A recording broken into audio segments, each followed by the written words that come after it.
प्यारे बच्चों, आज हम मनुस्मृति के 140वें श्लोक से अध्ययन प्रारंभ कर रहे हैं।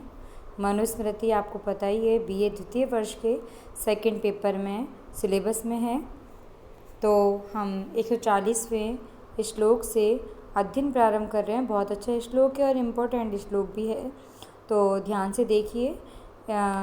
उपनियेतु यशिष्यं वेदम अध्यापयेत् द्विजः सकल्पम स रहस्यम च तम आचार्यम प्रचक्षते। देखिए, इस श्लोक में आचार्य किसको कहते हैं इसके बारे में बताया गया, अर्थात आचार्य को परिभाषित किया गया है। तो देखिए, मनु कह रहे हैं कि यह द्विज है जो द्विज, यह द्विज है जो द्विज शिष्यम शिष्य का, जो यह द्विजेतु शिष्यम उपनीय कि जो द्विज है शिष्यम कि जो द्विज शिष्यम शिष्य का उपनीयन संस्कार करके वे सकल्पम से रहस्यम च सकल्पम कर्मकांड तथा से रहस्यम च और ज्ञान कांड से युक्त। देखिए, कल्प में कर्म कांड आते हैं और रहस्यम यानी कि उपनिषदों में ज्ञान कांड आता है। तो कर्म कांड तथा ज्ञान कांड से युक्त वेदम अध्यापयेत, वेद को पढ़ाता है या वेद का अध्यापन करता है, तम उसको आचार्य प्रचक्षते, आचार्य कहते हैं। तो एक बार दोबारा इसको समझ ही लीजिए, फिर दोबारा समझाऊंगी श्लोक का अन्वय सहित। कि यहाँ पर मनु कह रहे हैं कि जो ब्राह्मण, क्षत्रिय तथा वैश्य इन द्विज वर्ण का व्यक्ति अपने समीप आए हुए शिष्य का उपनयन संस्कार करके यज्ञ विद्या अर्थात कर्म कांड, उपनिषद विद्या अर्थात रहस्य या ज्ञान कांड के साथ वेद विद्या का अध्यापन करता है, उसे आचार्य कहते हैं। अर्थात जो भी द्विज वर्ण का व्यक्ति अपने समीप आए हुए शिष्य का उपनयन संस्कार करके उसको कर्म कांड तथा ज्ञान कांड के साथ वेद को पढ़ाता है, उसको आचार्य कहते हैं। उपनयन यहाँ मनु ने इसलिए दिया है क्योंकि उपनयन संस्कार के बाद ही शिष्य वेद विद्या पढ़ने का अधिकारी है। ये पहले ही मनु बता चुके हैं। द्विज किसको कहते हैं? ब्राह्मण, क्षत्रिय, वैश्य, इन तीनों को ही द्विज कहते हैं। कल्प यज्ञ विद्या को कल्प कहते हैं, यानी कि यज्ञ कर्मकांड आदि विद्या को कल्प कहते हैं। रहस्य किसे कहते हैं? कि उपनिषद को रहस्य कहते हैं, यानी कि उपनिषदों में ज्ञान कांड है और उस ज्ञान कांड को समझना ही रहस्य है। तो आचार्य की परिभाषा मनु ने यहाँ दे ही दी है कि जो अपने शिष्य का उपनयन संस्कार करके ज्ञान कांड तथा कर्म कांड के साथ वेद का अध्यापन करता है, उसको आचार्य कहते हैं। तो एक बार आप पुनः सुन लीजिए। मनु कह रहे हैं कि यह द्विज है जो द्विज तू शिष्यम उपनीय, शिष्य का उपनयन संस्कार करके उपनयन संस्कार करके सकल्पम से रहस्यम च कर्म कांड के साथ से रहस्यम च और ज्ञान कांड के साथ वेदम अध्यापित, वेद का अध्यापन करता है, तम उसको आचार्यम प्रचक्षते, उसको आचार्य कहते हैं। बहुत ही इम्पोर्टेंट श्लोक है। अब नेक्स्ट श्लोक हम देख रहे हैं, आपकी स्क्रीन पर आ गया है। हाँ, एक देशं तु वेदस्य वेदांगानि अपि वा पुनः यो अध्यापयति वृत्ति अर्थम उपाध्याय से उच्यते। तो देखिए, इसमें उपाध्याय का लक्षण किया गया, अर्थात आचार्य उपाध्याय दोनों को अलग अलग बताया गया है। तो आचार्य का लक्षण पहले पढ़ ही लिया है आपने। अब उपाध्याय का लक्षण बताते हुए मनु कहते हैं कि जो तु वृत्ति अर्थम, जो वृत्ति अर्थम, वृत्ति यानी कि आजीविका के लिए, वेदस्य वेद के षष्ठी विभक्ति एक वचन है, वेद के एक देशम एक भाग को, वा अथवा वेदांगानि अपि वेदांगों को भी अध्यापयति पढ़ाता है, सह वह उपाध्याय उच्यते, उपाध्याय कहलाता है। तो देखिए, मनु यहाँ पर कह रहे हैं कि जो वेद के एक भाग को अथवा वेदांगों को भी पढ़ाता है, किसके लिए? अपनी आजीविका के पालन के लिए, तो उसको उपाध्याय कहते हैं। तो मनु का कहने का तात्पर्य यहाँ पे यही है कि जो द्विज अपनी आजीविका के लिए वेद की एक संहिता को अथवा ब्राह्मण भाग को ही पढ़ाता है अथवा शिक्षा, कल्प, व्याकरण, निरुक्त, छंद, ज्योतिष इन 6 वेदांगों का अध्यापन भी वृत्ति हेतु करता है, वे उपाध्याय कहलाता है।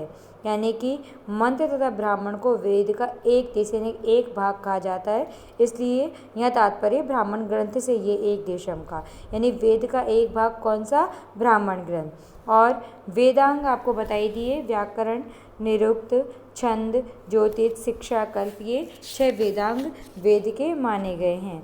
और आचार्य की अपेक्षा उपाध्याय का दूसरा स्थान माना गया है, क्योंकि आचार्य में त्याग की भावना होती है और उपाध्याय में वृत्ति यानी कि आजीविका कमाने की भावना होती है।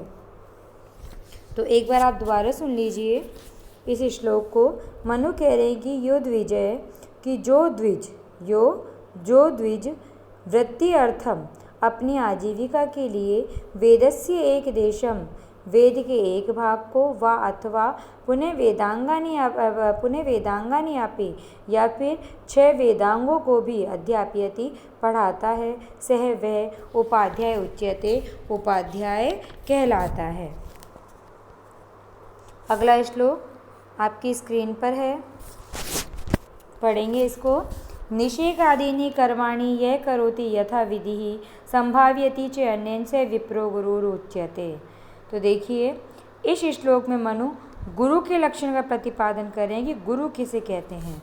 तो देखिए मनु कहते हैं कि यह जो यथाविधि शास्त्रोक्त विधि से या शास्त्र के अनुसार कही गई विधि से निषेक आदिनी गर्भाधान आदि संस्कारों को या गर्भाधान आदि कर्माणि संस्कारों को या कर्माणि का संस्कार है या कर्मों को करोति करता है तथा अन्येन संभाव्यति च और अन्य के द्वारा संभाव्यति पालन करता है, सह वह विप्र ब्राह्मण गुरु उच्यते, गुरु कहलाता है कि वह ब्राह्मण गुरु कहलाता है। अर्थात मनु का कहने का तात्पर्य यहाँ पर यह है कि जो ब्राह्मण शास्त्रों में प्रतिपादित विधि से गर्भाधान आदि संस्कारों को संपन्न करता है तथा अन्न आदि के द्वारा अपने शरीर को एवं ज्ञान आदि के द्वारा सूक्ष्म शरीर को परिपुष्ट करता है, वह गुरु कहलाता है। तो एक बार दोबारा सुन लीजिए इस श्लोक को अन्वय सहित।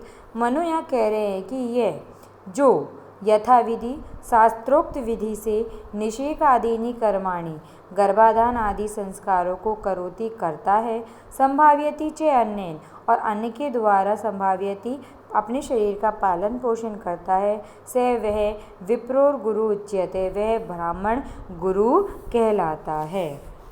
तो यह आपका यहाँ पर गुरु की परिभाषा हुई गई है। नेक्स्ट अगला श्लोक हम देखते हैं, आपकी स्क्रीन पर है। अगन्याध्येयम पाक यज्ञान अग्निष्टोमादिकान मखान यह करोति व्रतो यस्य से तस्य ऋत्विक ही उच्यते। देखिए इस श्लोक में मनु ऋत्विक का लक्षण करते हुए कहते हैं कि ऋत्विक किसे कहते हैं।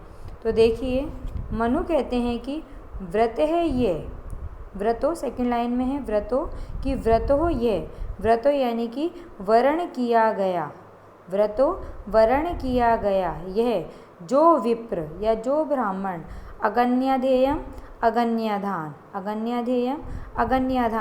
पाक यज्ञान पाक यज्ञों तथा अग्निष्टोम आदिकान मखान अग्निष्टोम आदि मखान यानी कि यज्ञों को करोति संपन्न करता है, यही इस धर्मशास्त्र में सह वह तस्य उसका ऋत्विक उच्यते, ऋत्विक कहलाता है। देखिए इसको थोड़ा विशिष्ट मतलब कि विश्लेषण से ही समझ लीजिए।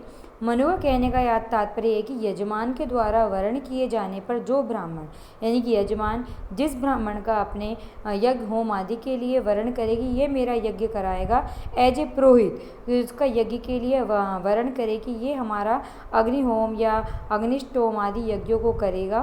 तो कहते हैं कि यजमान द्वारा वर्ण किए जाने पर जो ब्राह्मण उसके लिए आहवनीय आदि अग्नि को उत्पन्न करने के कर्म रूप अगन्यधान यज्ञ को और प्रतिपदा, अष्टमी, अमावस्या तथा पूर्णिमा आदि विशेष तिथियों पर पकाए हुए अन्न की आहुति प्रदान किए जाने रूपी वैश्वदेव होम, बलि कर्म, पितृतर्पण आदि नित्य श्राद्ध तथा अतिथि भोजन रूप पाक यज्ञों को तथा अग्निष्टोम आदि बड़े यज्ञों को स्वीकार करके उन्हें संपन्न करता है, तो ऐसा ब्राह्मण धर्मशास्त्र में उस यजमान का ऋत्विक कहलाता है।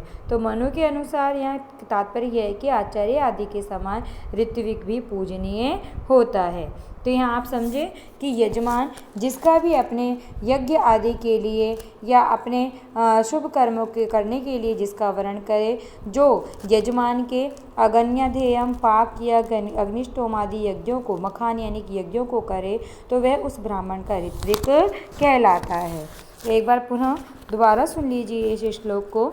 मनु कहते हैं कि व्रतो ये वर्ण किया गया जो ब्राह्मण अगन्याधेयम, आहवनीय आदि अग्नि को उत्पन्न करने रूप अगन्याधेयम यज्ञ को, पाक यज्ञान, वैश्वदेव, बलि कर्म, पितृतर्पण आदि नित्यशल अतिथि भोजन रूप पाक यज्ञों को, अग्निष्टोम आदि कान और अग्निष्टोम आदि बड़े मखान यज्ञों को करोति संपन्न करता है, सह वह ब्राह्मण तस्य ऋत्विक ही उच्यते।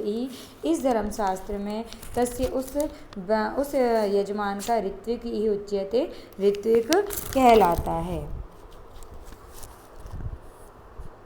तो यहाँ आपको यहाँ ऋत्विक की परिभाषा मनु ने व्यक्त कर ही दी है। अगला नेक्स्ट श्लोक आपकी स्क्रीन पर आ रहा है, 144वां श्लोक है। देखिए, ये आवरणोति अविदितं ब्राह्मणा श्रवणं उभौ स माता स पिता गेयस्तम ने द्रुहेत कदाचन। देखिए, इस श्लोक में आचार्य की महत्ता का प्रतिपादन मनु कर रहे हैं। मनु कहते हैं कि यह जो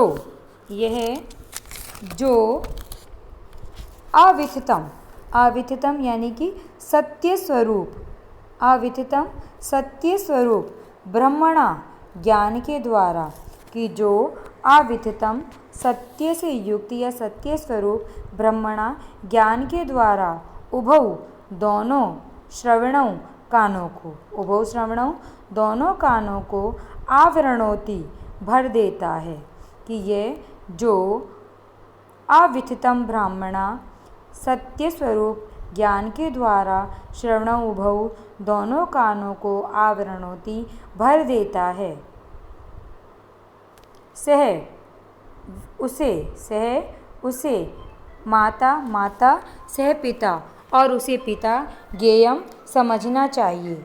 और मनु कह रहे हैं न द्रुह्येत कदाचन तम, और उसके साथ कभी भी द्रोह नहीं करना चाहिए। कदाचन यानी कि उसके साथ कभी भी द्रोह नहीं करना चाहिए। तो दोबारा सुन लीजिए, मनु कह रहे हैं कि यह जो अविदितं सत्य स्वरूप ब्राह्मणा ज्ञान के द्वारा श्रवणों उभौ दोनों कानों को आवरणोति भर देता है, से माता से पिता ज्ञेयम, कि उसे माता से पिता और उसे ही पिता ज्ञेयम समझना चाहिए। और तम उसके साथ कदाचन कभी भी ना द्रुह्येत द्रोह नहीं करना चाहिए। अर्थात मनु का कहने का तात्पर्य यह है कि जो आचार्य प्रतिदिन सत्य स्वरूप किसको माना? वेदों को, सत्य स्वरूप वेदों का ज्ञान अपने शिष्यों को प्रदान करता है और वेद ज्ञान से हमारे कानों को भर देता है, ऐसे आचार्य को माता समझना चाहिए और उन्हें पिता भी मानना चाहिए। और ज्ञान प्रदान करने वाले ऐसे आचार्य के प्रति अपने जीवन में हमें कभी भी ईर्ष्या, द्वेष, मात्सर्य आदि द्रोह की भावना भी नहीं रखनी चाहिए, अर्थात उनका कभी भी अपमान नहीं करना चाहिए, क्योंकि वस्तुतः आचार्य, उपाध्याय तथा गुरु आदि के प्रति आदर की दृष्टि हमें रखनी चाहिए।